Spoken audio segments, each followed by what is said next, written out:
जब हम इन्वेस्टिंग में नए होते हैं तो हम स्टॉक्स, बॉन्ड, फिक्स डिपॉजिट या बैंक की सेविंग स्कीम्स के बारे में सुनते हैं। लेकिन जब हम इसमें थोड़ा डीप जाते हैं तो म्यूचुअल फंड, इंडेक्स फंड और ईटीएफ जैसे टर्म्स हमें सुनने को मिलते हैं। Index fund, exchange traded fund और म्यूचुअल फंड ऐसे इन्वेस्टमेंट ऑप्शंस हैं जो आपको बास्केट ऑफ स्टॉक्स, बॉन्ड्स और सिक्योरिटीज में इन्वेस्ट करने का ऑप्शन देते हैं। इन शॉर्ट, इंडेक्स फंड या exchange traded fund mutual fund के कंपैरिजन में लो कॉस्ट फंड्स होते हैं, यानी कि यहाँ पर एक्सपेंस रेशियो या फीस काफी कम होती है। लेकिन अब इसमें कुछ क्वेश्चंस उठते हैं कि क्या आपको म्यूचुअल फंड कभी खरीदने ही नहीं चाहिए, एक्सचेंज ट्रेडेड फंड और इंडेक्स फंड में क्या अंतर होता है और इनमें से कौन सा बेटर प्रोडक्ट है, एंड फाइनली क्या इन तीनों ही प्रोडक्ट्स की इन्वेस्टर के लिए अलग अलग इंपॉर्टेंस हो सकती है। तो इस वीडियो में हम इन तीनों को डिटेल में डिस्कस करेंगे और तीनों को ही आपस में कंपेयर करेंगे ताकि वीडियो की एंड तक आप अपने लिए सही इन्वेस्टमेंट ऑप्शन चूज कर पाएं। तो इस वीडियो को एंड तक बिना स्किप किए जरूर देखिएगा। तो सबसे पहले हम इन तीनों की सिमिलैरिटीज के बारे में जान लेते हैं। तो इन तीनों इन्वेस्टमेंट के थ्रू आप स्टॉक मार्केट में इन्वेस्ट कर सकते हैं और इसीलिए आपके इन्वेस्टमेंट के फ्यूचर रिटर्न की कोई गारंटी नहीं होती। और दूसरा, अगर स्टॉक मार्केट क्रैश हो जाता है और आपको उसी समय पैसे की जरूरत होती है तो आपको यहाँ पर लॉस उठाना पड़ सकता है। लेकिन जब हम बात करते हैं दूसरे सेफ इन्वेस्टमेंट्स की, जैसे कि एफडी या कोई रेगुलर इनकम प्लान, वहां आपको गारंटेड रिटर्न मिलता है जो कि 5 से 8% के बीच रहता है एंड स्टॉक मार्केट क्रैश होने पर इनके रिटर्न पर कोई असर नहीं पड़ता। तो अब सवाल ये उठता है कि क्यों लोग stocks, mutual fund, index fund और एक्सचेंज ट्रेडेड फंड में पैसा लगाते हैं। तो जैसा कि आप जानते हैं, इंडिया एक डेवलपिंग कंट्री है और अगर हम इसको डेवलप्ड कंट्री से कंपेयर करें तो इंडिया का ग्रोथ रेट काफी ज्यादा है। इसलिए हमारे कंट्री की जो कंपनीज हैं, जो बिजनेसेस हैं, उनका ग्रोथ रेट काफी अच्छा रहा है और आने वाले समय पर भी एक्सपेक्टेड है कि उनका ग्रोथ रेट काफी अच्छा रहेगा। और जो एफडी के इन्वेस्टर्स होते हैं उनको 5 से 8% का फिक्स रिटर्न मिलता है, मगर वो कई बार इन्फ्लेशन को बीट भी नहीं कर पाता और उनका पैसा बैंक में रखा रखा कम होता चला जाता है। लेकिन स्टॉक मार्केट में इन्वेस्टर को काफी ज्यादा रिटर्न मिल सकता है, 10 से 25% तक या कई बार उससे ज्यादा भी। इनफैक्ट बहुत सारी कंपनीज के शेयर तो एक साल में 1000% से ऊपर का रिटर्न भी दे चुके हैं। अगर आप लॉ ऑफ कंपाउंडिंग समझते हैं तो आप समझ सकते हैं कि इस छोटे से फर्क से लॉन्ग टर्म में कितना बड़ा अंतर पड़ता है। तो आइए समझते हैं आखिर फंड्स क्या होते हैं। तो फंड्स को आप एक बास्केट ऑफ स्टॉक्स की तरह देख सकते हैं, जहां पर इंडिविजुअल स्टॉक्स में इन्वेस्ट करने की जगह आप एक फंड में इन्वेस्ट करते हैं। मान लीजिए आपने एक इंडिविजुअल कंपनी में इन्वेस्ट किया और वो डूब गई तो उसके साथ आपके सारे पैसे भी डूब जाएंगे। यहाँ पर फंड्स थोड़े से सेफ होते हैं। निफ्टी 50 जो इंडिया की टॉप 50 कंपनीज को रिप्रेजेंट करता है, तो फंड्स के थ्रू आप उन सारी कंपनीज में इन्वेस्ट कर सकते हैं। अब हमने स्टॉक्स, म्यूचुअल फंड, ईटीएफ और इंडेक्स फंड के बीच की सिमिलरिटीज को समझ लिया। अब हम समझते हैं कि इनमें डिफरेंसेस क्या है। डिफरेंसेस समझने के लिए हम एक एक करके इनको समझते हैं। म्यूचुअल फंड वो फंड है जिसको एक फंड मैनेजर एक्टिवली मैनेज करता है। यहाँ पर आप अपना पैसा एक फंड मैनेजर को देते हैं और वो आपके बिहाफ में अपनी नॉलेज को यूज करके कुछ सिलेक्टेड कंपनीज में उसको इन्वेस्ट कर देता है और ये करने के लिए वो आपसे फीस लेता है। म्यूचुअल फंड के लिए commonly companies 0.5 to 2.5% of account balance annually charge करती है, चाहे आपको प्रॉफिट हो या लॉस हो। कुछ म्यूचुअल फंड में इन्वेस्ट करने के लिए आपको मिनिमम अमाउंट लगता है और ज्यादातर म्यूचुअल फंड स्कीम्स में आपको 500 रुपए से 5000 रुपए तक का मिनिमम इन्वेस्टमेंट लगता है। इंडेक्स फंड एक तरह का म्यूचुअल फंड ही है जहां पर आप बास्केट ऑफ स्टॉक्स में इन्वेस्ट करते हैं, लेकिन इंडेक्स फंड पैसिवली मैनेज किए जाते हैं, जहां म्यूचुअल फंड फंड मैनेजर के थ्रू एक्टिवली मैनेज किया जाता है, इंडेक्स फंड को पैसिवली मैनेज किया जाता है। इनफैक्ट इंडेक्स फंड का मेन पर्पस किसी पर्टिकुलर इंडेक्स के परफॉर्मेंस को मैच करना है, यानी कि इंडेक्स फंड का सोल पर्पस इंडेक्स जैसे कि निफ्टी 50, सेंसेक्स 30 या बैंक निफ्टी या निफ्टी आईटी जैसे इंडेक्स को मिमिक करना है।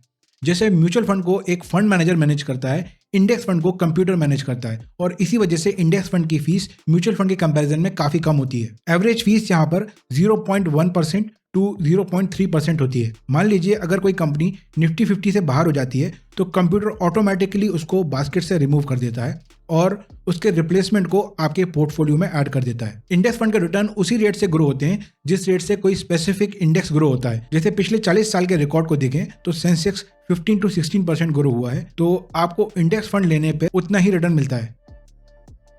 अब आइए समझ लेते हैं कि एक्सचेंज ट्रेडेड फंड क्या होता है। तो ईटीएफ को आप म्यूचुअल फंड और स्टॉक का बीच का रास्ता मान सकते हैं।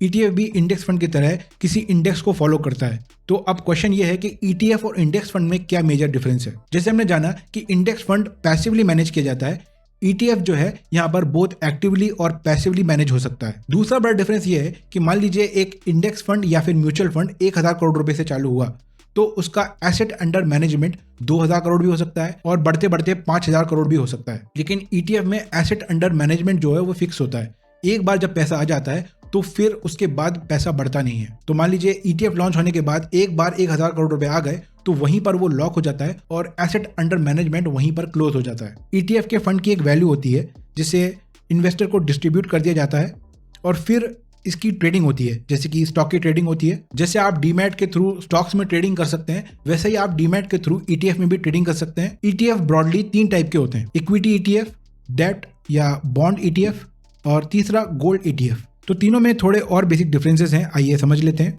तो ट्रेडिंग और प्राइस के बारे में अगर हम बात करें तो म्यूचुअल फंड और इंडेक्स फंड में एक वैल्यू हमें असाइन होती है जिसको कहते हैं NAV, net asset value.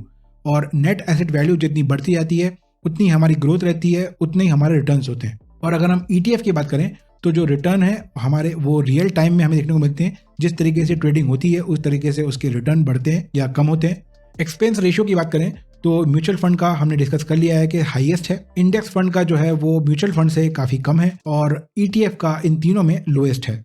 Management की बात करें तो म्यूचुअल फंड जो है वो एक्टिवली मैनेज होता है, यहाँ पर एक फंड मैनेजर होता है जो म्यूचुअल फंड को मैनेज करता है। इंडेक्स फंड में जो मैनेजमेंट है वो पैसिव होता है, यानी कि एक कंप्यूटर होता है और वो इंडेक्स को फॉलो करता है।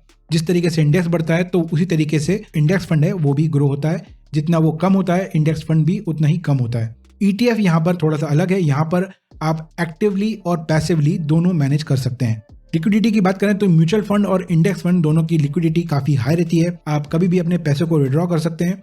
लेकिन ETF क्योंकि उतना पॉपुलर नहीं है इंडिया में और लोग उतना ETF में ट्रेड करते नहीं है, इसलिए लिक्विडिटी अभी तो लो है, लेकिन फ्यूचर में एक्सपेक्ट किया जा रहा है कि यहाँ पर भी लिक्विडिटी काफ़ी हाई हो जाएगी। अब इन्वेस्टर के जो एफर्ट्स हैं वो म्यूचुअल फंड में काफ़ी लो रहते हैं, इंडेक्स फंड में भी काफ़ी लो रहते हैं। ETF में अगर आप ट्रेडिंग करते हैं, एक्टिवली अगर आप इन्वॉल्व होते हैं तो यहाँ पर थोड़े से एफर्ट्स लगते हैं, बाकी यहाँ पर एफर्ट्स जो है वो ओवरऑल लो ही हैं। तो तीनों में ये आपको लो ही एफर्ट यहाँ पर लगेंगे। म्यूचुअल फंड में लो इसलिए है क्योंकि यहाँ पर एक फंड मैनेजर होता है जो आपके फंड्स को एक्टिवली मैनेज करता है।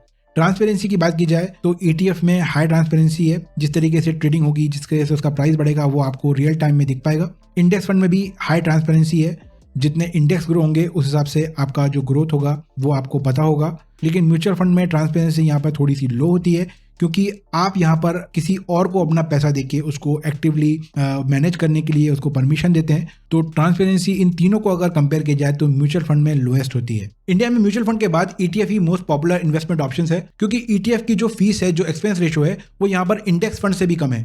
0.01% से ही यहाँ पर एक्सपेंस रेशियो स्टार्ट हो जाता है। HDFC निफ्टी 50 ETF का जो एक्सपेंस रेशियो है वो 0.05% है और उसने पिछले 5 सालों में 15.11% का एनुअलाइज रिटर्न दिया है। लेकिन पिछले 1-2 सालों में इंडेक्स फंड को लेकर भी काफी चर्चा बढ़ गई है, जब वॉरेन बफे ने कहा कि इंडेक्स फंड या पैसिव फंड भी एक अच्छा इन्वेस्टमेंट ऑप्शन है। खैर, वेस्टर्न स्टॉक मार्केट और इंडियन स्टॉक मार्केट में काफी डिफरेंस है और हमें इंडेक्स फंड को इंडिया के पर्सपेक्टिव से समझना चाहिए क्योंकि वेस्टर्न स्टॉक मार्केट काफी मेच्योर है, वहां पर एडल्ट्स एक्टिवली स्टॉक मार्केट में इन्वेस्ट करते हैं, इसलिए जो under valued, under performed stocks होते हैं वो ढूंढना थोड़ा सा मुश्किल होता है और इसी वजह से जो फंड मैनेजर हैं वो इंडेक्स को बीट नहीं कर पाते। इसलिए इंडेक्स फंड में इन्वेस्ट करना वहां पर बेटर ऑप्शन होता है और आपको इंडेक्स जैसे कि US में है S&P 500 उतना रिटर्न आपको मिलता रहेगा। इंडिया क्योंकि एक ग्रोइंग इकोनॉमी है तो यहाँ पर फ्यूचर मल्टीबैगर या अंडर वैल्यूड स्टॉक ढूंढना US की तुलना में काफी आसान है, इसलिए कई बार म्यूचुअल फंड्स जो हैं वो इंडेक्स फंड के रिटर्न को बीट कर पाते हैं। और रही म्यूचुअल फंड की ज्यादा फीस की बात, तो हमारे पास डेटा है कि जो म्यूचुअल फंड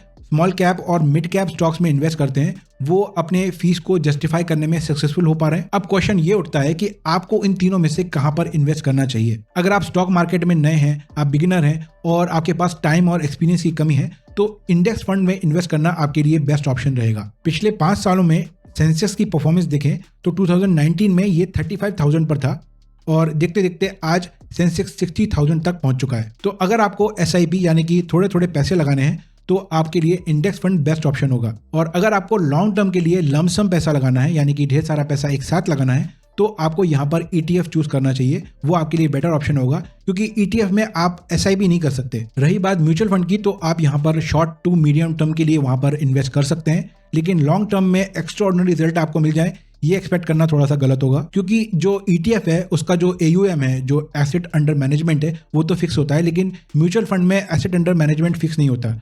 और अगर कोई म्यूचुअल फंड अच्छा रिटर्न देने लग जाए तो बहुत सारे लोग उस म्यूचुअल फंड को खरीदने लग जाते हैं और जो फंड मैनेजर है उस पर बहुत ज़्यादा प्रेशर पड़ जाता है कि वो जिस तरह का रिटर्न देते हुए आ रहा है उस तरह का रिटर्न वो कंटिन्यू कर सके और अच्छे स्टॉक ढूंढ सके। तो ऐसा करना बहुत ज़्यादा मुश्किल होता है और कई बार वो जो फंड्स उनके पास एक्स्ट्रा आ जाते हैं उनको वो यूज़ भी नहीं कर पाते हैं। और फिर इससे होता ये है कि जो पिछले 3 साल का बेस्ट म्यूचुअल फंड है वो आने वाले 3 साल में बहुत ही बुरे रिटर्न देने वाला फंड बन जाता है। इसीलिए high quality fundamentally strong companies ही लॉन्ग टर्म तक अच्छे रेट से ग्रो कर सकती हैं, क्योंकि ऐसी कंपनीज के पास मोनोपोली या मोट होता है जिस वजह से वो अपने कॉम्पिटिटर्स से हमेशा आगे रहते हैं और ग्रो करते रहते हैं। ऐसी कंपनीज कैसे ढूंढी जाए इस पर आने वाले वीडियोस पे बात करते हैं। तो अगर आपने अभी तक चैनल को सब्सक्राइब नहीं किया है तो चैनल को सब्सक्राइब कर लीजिए। आज का वीडियो कैसा लगा है कॉमेंट सेक्शन में मुझे जरूर बताएं। वीडियो अच्छा लगा है तो लाइक कीजिए एंड बेल आइकन प्रेस कीजिए ताकि आने वाले वीडियोज का नोटिफिकेशन आप तक मिल सके। Thanks for your time and I will see you in the next video.